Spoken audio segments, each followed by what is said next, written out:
E boa noite, meus irmãos de caminhada espiritual. Hoje é dia do nosso Evangelho, uma palavra de orientação, né? Um pedido de ajuda para que Deus esteja conosco e uma proteção para os nossos lares e para nossas famílias. O dia de hoje é quarta-feira, dia 19 já de fevereiro do ano 2025. O tema hoje é sobre o livre-arbítrio, o poder de decisão entre nós. Vamos ver a leitura, que é 52 lições espíritas, de mensagens espíritas. Existe uma força antagônica, né, que divide todas as pessoas de uma forma geral. A gente pode perceber isso no governo, na nossa família, entre religiões, time de futebol. Todo mundo puxando a sardinha para o seu lado.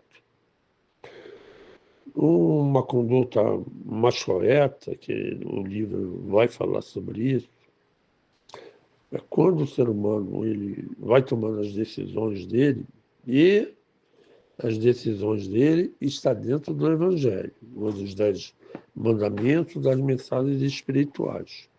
Isso é um fator muito claro, porque quando ele fala no livre-arbítrio, ele vai falar sobre o poder de decisão da pessoa. Mas é que essa decisão, por ser livre, ele pode tomar qualquer decisão? Pode. É ele que escolhe. Então, ele cai dentro de uma lei, né, que é a semeadura.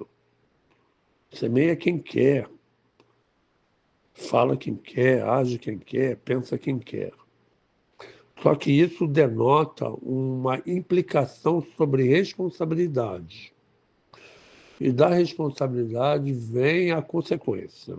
Então, é uma lei, causa e efeito, e também essa lei de ação, eu tomei a decisão, eu agi e a reação que vai vir sempre ao contrário.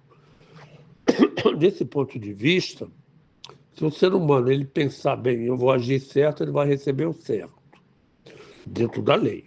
Não é o que ele pensa, é o certo dentro da lei.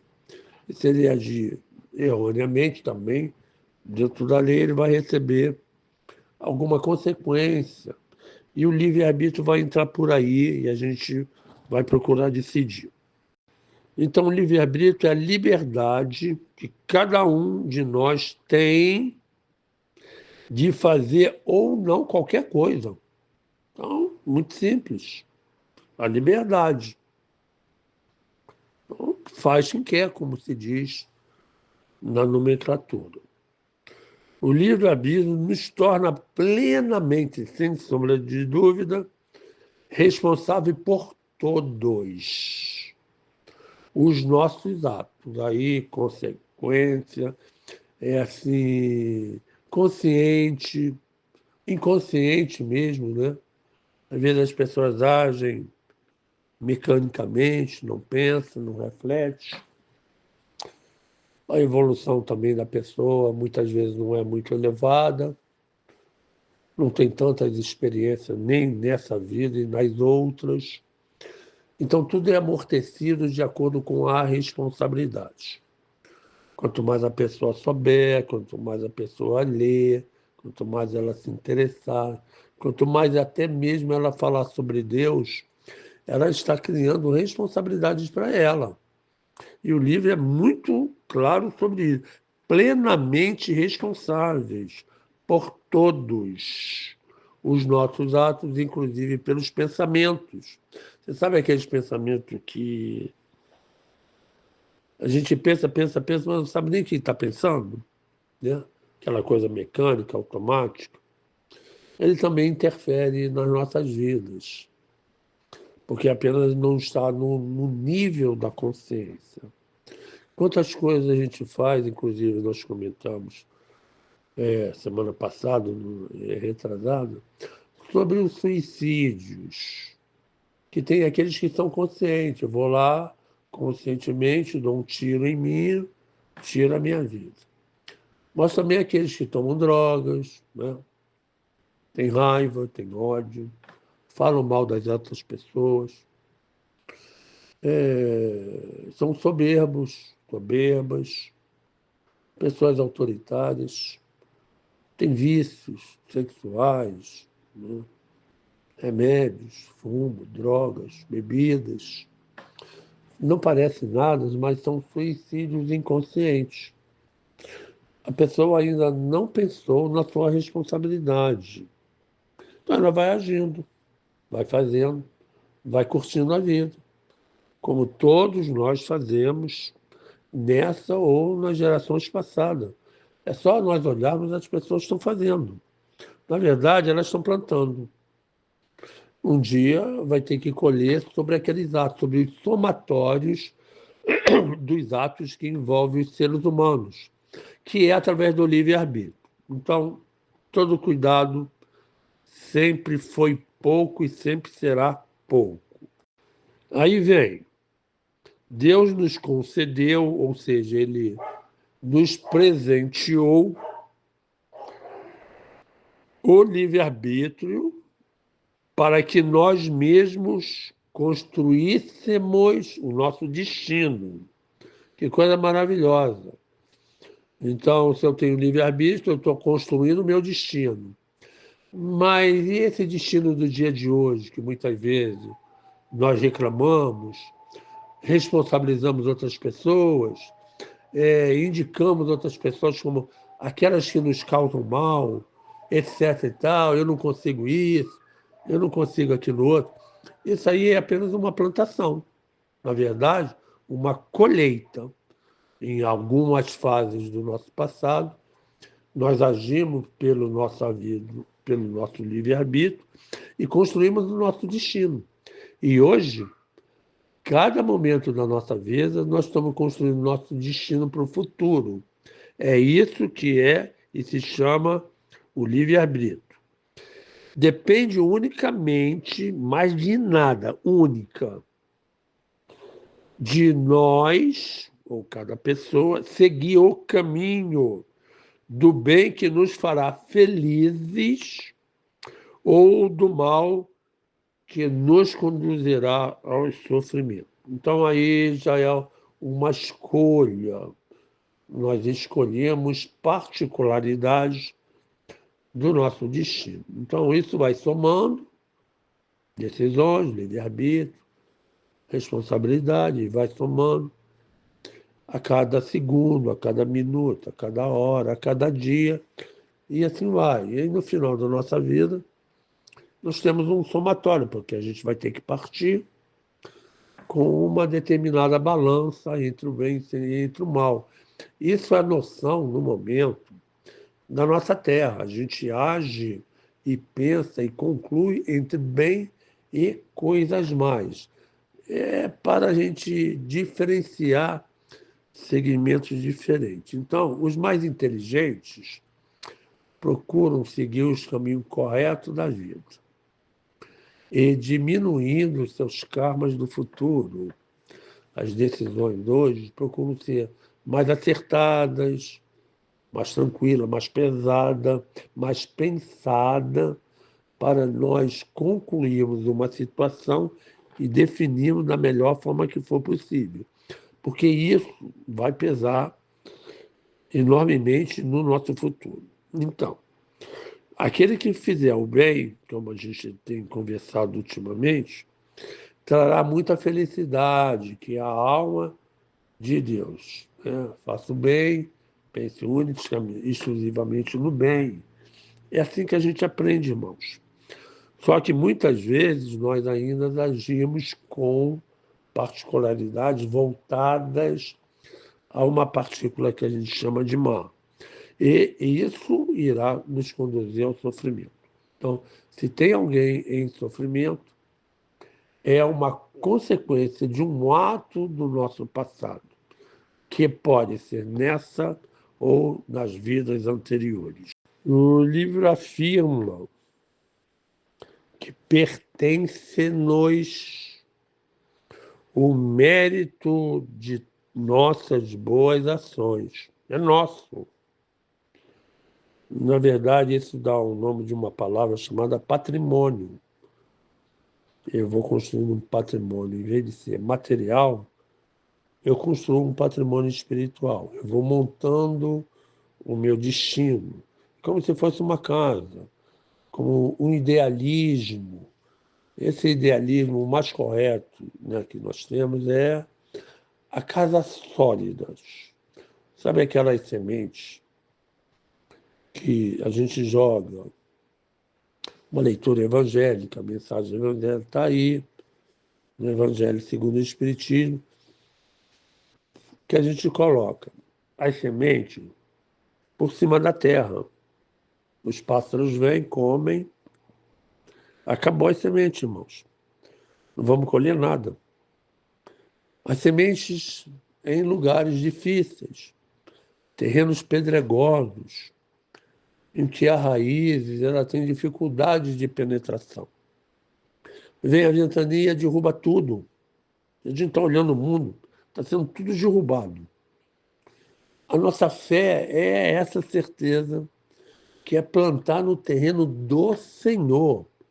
Não é plantar no nosso terreno, não. É plantar no do Senhor.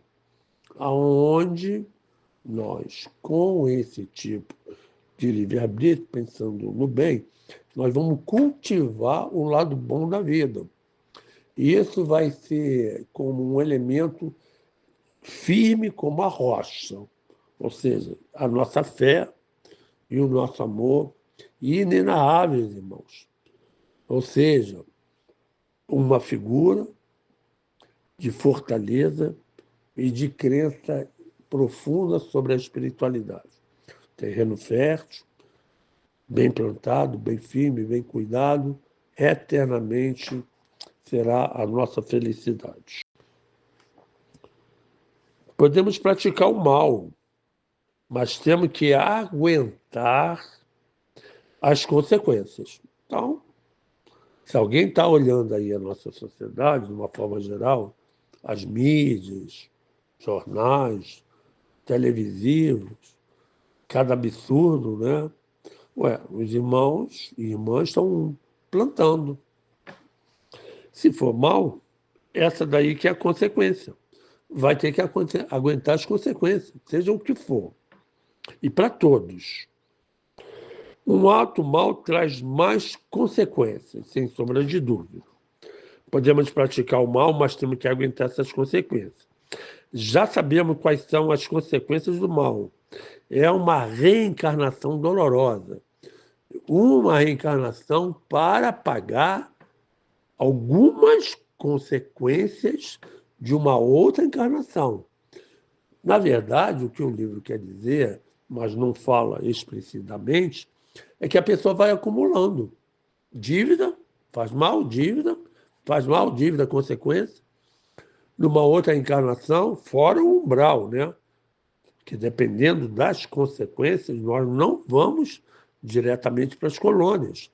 Nós passamos no umbral, que são regiões depurativas. Ou seja, tivermos cargas pesadas e negativas, nós somos retidos nessas regiões de sofrimento. Perfeito. Programamos depois, futuramente, uma programação na Terra. Não quer dizer que seja equivalente. Eu vou fazer junto aos mentores espirituais, dependendo da minha moral também, né? Das minhas coisas que eu faço voltada ao bem, para eu ter uma autonomia de conversar com esses mentores e dividir em prestações, amortizar as minhas dívidas. Então, se fizer muito mal nessa vida, ele tem uma consequência também. Então, uma lei. Vamos colocar uma lei brasileira, que de repente aquela lei vai prejudicar uma quantidade enorme de pessoas. Tudo isso é somado no destino da outra pessoa. Então, logicamente, na próxima vida não tem como pagar todas essas coisas. Aí fica a pendência. E fica uma pendência também de outras reencarnações. Isso vai sendo somado, irmãos. E, ao mesmo tempo, nós não saímos desses planos de sofrimento porque nós plantamos, pelo livre-arbítrio, coisas mais, se for o caso. Em compensação, a liberdade, a euforia, o crescimento, a evolução, ir para planos melhores, viver futuramente num destino melhor, é fazer o bem. Então, o caminho principal que nos leva a Deus é a caridade. Quem não estiver fazendo a caridade, na Umbanda, fora da caridade, não há salvação. Jesus também falou isso, né? Fora da caridade não há salvação. É um meio que é mais rápido, mas ele tem que ser bem vivido, ele tem que ser bem praticado e um elemento assim básico, o amor verdadeiro.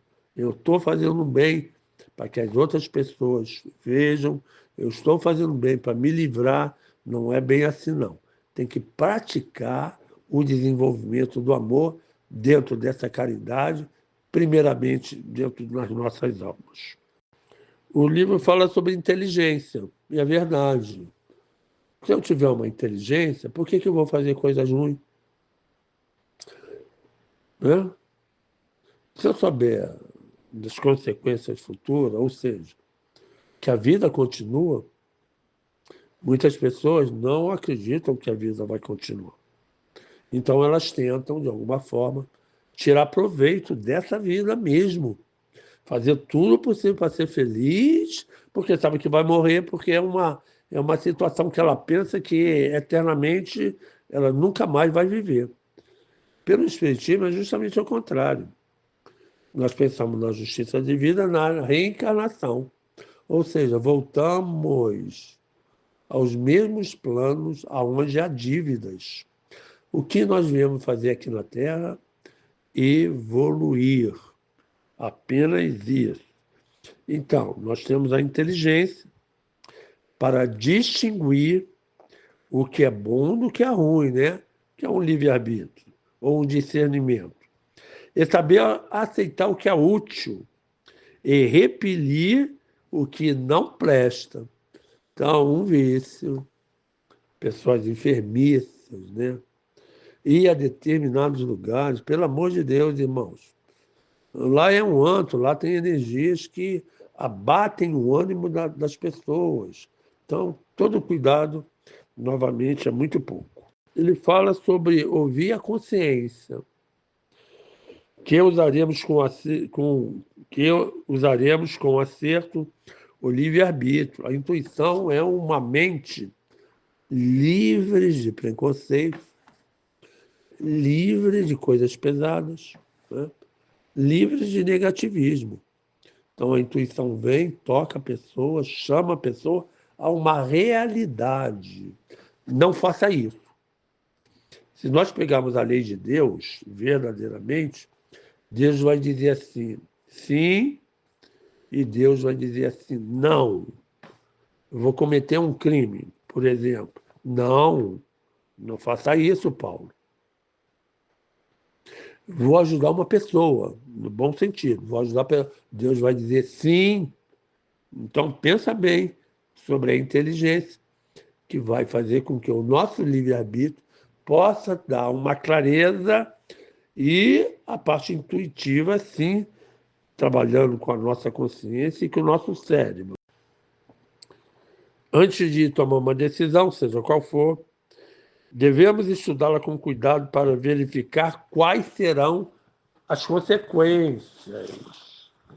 Somente depois que tivermos a certeza de que essas consequências do que vamos fazer ou dizer são boas, é que poderemos executar o que pretendemos. Sabe o que é que acontece?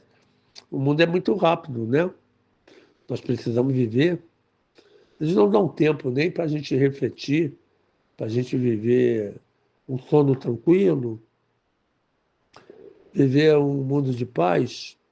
Então as pessoas andam apressadamente, ou seja, não conseguem pensar e refletir, e aí pode tomar decisões mais rápidas, sem aquele pensar mais profundo, sem até mesmo pensar nas consequências. Tudo aquilo que a gente faz, tudo aquilo teremos que assumir pela responsabilidade. Outra coisa que devemos evitar é agir, fazer sem refletir. Vamos à última estrofe do livro. Então, em qualquer circunstância é preciso conservar a calma, agir dentro da calma, dentro do raciocínio, medir, né, forças, medir essas consequências, medir a decisão que nós iremos tomar. Pensar primeiro, agir depois. Então, muitos entre nós agimos antes para pensar depois. E aí, consequências dentro do nosso destino. Irmãozinhos, um abraço. Se liga na transformação do mundo, na transição planetária, porque se percebe que a força que incentiva o homem à caridade, à verdade, a caminhar bem, é quase igual a uma força que nos traz consequências muito tristes dos nossos caminhos. O que eu quero dizer é que existe uma força que vai divinizar o ser humano. O ser humano vai viver lá para cima. E tem aquela força que vai diabolizar o ser humano. Tenha muito cuidado com as indiferenças, com os descuidados. Eu não estou nem aí. A Terra está passando um momento todo especial. Preste atenção nas transformações geológicas do que está acontecendo no nosso mundo. Vou dizer algumas. Perto da Grécia, você viu um lugarzinho lá, ele foi totalmente evacuado. 1.400 e poucos terremotos. Todo mundo saiu da ilha. Está arriscado a ilha da Grécia sumir do mapa. Então, as consequências estão essas. O Oceano Atlântico ele está sendo dividido em dois, dentro do fundo do mar. Nós não sabemos quais serão as causas sobre isso. Então, pensa bem, reflete melhor ainda, né? Pensa primeiro, age depois, conforme o livro. Então, a gente tem que pensar que a Terra terá consequências muito difíceis para a nossa sobrevivência. Nós podemos partir, é isso que eu quero dizer. Partir para onde? Cuidado com as consequências dos nossos pensamentos. Que Deus, na sua misericórdia infinita, Ele possa vir novamente nos ajudar dentro do nosso discernimento, dentro do nosso livre-arbítrio. O que eu aprendi uma coisa, assim, há muitos anos, é que a gente pode e tem o direito de usar o livre-arbítrio. Mas sabe como ele funciona bem para nós? Quando não faz mal a ninguém, nem a nós mesmos. Esse é o melhor livre-arbítrio para usar. Eu executo algo, uma ação, que não faz mal a mim, nem a ninguém, nem à natureza, nem ao governo, nem a ninguém. Esse é a melhor decisão que nós podemos decidir. Deus seja louvado, os irmãos sejam abençoados. Uma boa noite para todos.